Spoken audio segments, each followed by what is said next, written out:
उत्तराखंड, जिसे देवभूमि कहा जाता है, वहां अपराध का ग्राफ लगातार बढ़ रहा है। श्रद्धा और आस्था की इस भूमि में बेटियां खुद को असुरक्षित महसूस कर रही हैं। क्या है पूरा मामला, देखिए हमारी खास रिपोर्ट। उत्तराखंड, जिसे पूरे देश में देवभूमि के नाम से जाना जाता है, आज अपराधियों की बढ़ती घटनाओं के कारण सवालों के घेरे में है। श्रद्धा, संस्कृति और आस्था की ये भूमि अब अपराधियों के लिए सुरक्षित पनाहगाह बनती जा रही है।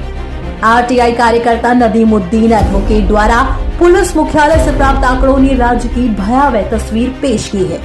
मिले पुलिस आंकड़ों ने जो सच्चाई उजागर की है वो चौंकाने वाली है। 2024 में उत्तराखंड में 2583 बलात्कार के मामले दर्ज हुए, जो साबित करता है कि देवभूमि अब बेटियों के लिए सुरक्षित नहीं रही। बेहद चिंताजनक है। जो उत्तराखंड आध्यात्मिकता और पर्यटन के लिए जाना जाता था, अब वहां अपराध का ग्राफ तेजी से ऊपर जा रहा है। इन हालातों में बेटियां खुद को असुरक्षित महसूस कर रही हैं। 2024 में उत्तराखंड में कुल 17,278 संगीन अपराध दर्ज हुए, जिनमें से 3 सालों में 2,583 मामले बलात्कार के हैं। यानी हर दिन औसतन 3 बेटियां दरिंदगी का शिकार हो रही हैं। उत्तराखंड के टॉप 3 सबसे असुरक्षित जिले: हरिद्वार 231 बलात्कार के मामले, सबसे ज्यादा अपराध इसी जिले में। दमसिंह नगर 179 मामले, देहरादून 167 मामले, राजधानी भी असुरक्षित। देखिए, जो बलात्कार की बात करें तो उत्तराखंड में 3 सालों में 2583 बलात्कार हुए। यह अपने आप में अत्यंत चिंताजनक बात है कि देवभूमि में 2583 बलात्कार हो रहे हैं। लेकिन यह आंकड़ा अपने आप में संतोषजनक नहीं कहा जा सकता है। यह अपने आप में चिंता का विषय है और सभी लोगों को इस पर ध्यान देने की आवश्यकता है। 2024 की हम बात करें तो हरिद्वार है वो सबसे आगे है 231 बलात्कार के साथ, और दूसरे नंबर पे उधम सिंह नगर है 179 बलात्कार के साथ 179, और तीसरे नंबर पे देहरादून है 167 बलात्कार के साथ। इन आंकड़ों ने साफ कर दिया है कि उत्तराखंड में अपराधियों का खौफ बढ़ता जा रहा है और महिलाएं खुद को असुरक्षित महसूस कर रही हैं। ये आंकड़े बताते हैं कि अपराधियों के हौसले कितने बुलंद हैं और प्रशासन की नाकामी साफ दिख रही है। उत्तराखंड में बेटियां कब तक असुरक्षित रहेंगी? क्या कानून का डर खत्म हो गया है या फिर प्रशासन की ढील अपराधियों को खुला छोड़ रही है? ये तमाम सवाल उठ रहे हैं उत्तराखंड में बढ़ते महिला अपराधों को लेकर। विपक्ष सरकार पर हमलावर हो गया है। विपक्षी नेताओं ने आरोप लगाया कि सरकार कानून व्यवस्था बनाए रखने में पूरी तरह विफल रही। एक के बाद एक हो रहे महिला बलात्कार पर चुप्पी साधने वाली सरकार को अब जनता को जवाब देना होगा। विपक्षी दलों ने कहा कि अगर सरकार महिलाओं की सुरक्षा सुनिश्चित नहीं कर सकती तो उसे सत्ता में रहने का कोई हक नहीं है। गीता भंडारी मर्डर केस में अगर वीआईपी को ना बचाया गया होता, अगर डोजर नहीं चलाया होता, सबूत नहीं मिटाए होते, आग नहीं लगाई होती और वीआईपी पकड़ा जाता, एक 14 साल की लड़की का बलात्कार और उसके बाद मर्डर हो गया।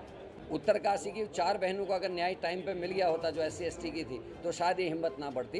लेकिन सरकार और पुलिस प्रशासन पूरी तरीके से अपराधों को नियंत्रण करने में नाकाम है और लगातार इन 6 वर्षों में इस मुख्यमंत्री के कार्यकाल में उत्तराखंड 9 हिमालय राज्यों में महिला अपराध पे पहले नंबर पर खड़ा हो गया है।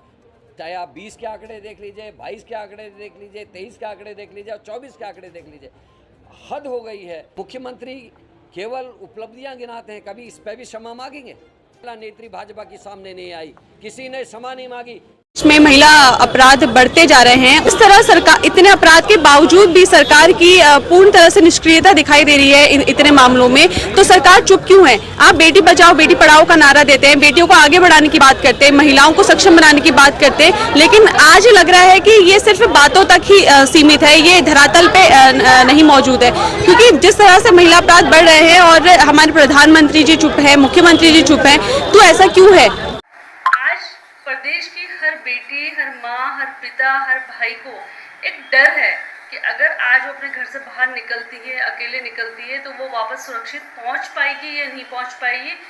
ये सवाल हर किसी के मन में है। चूड़ियां तो पूरी सरकार में जितने लोग बैठे हैं उन सबको पहन लेनी चाहिए, क्योंकि महिलाओं की सुरक्षा में लगातार गिरावट जिस प्रकार से प्रदेश में आ रही, भयावह स्थिति हो गई है। एक भय का वातावरण महिलाओं की सुरक्षा की दृष्टि से इस प्रदेश में हो रखा है।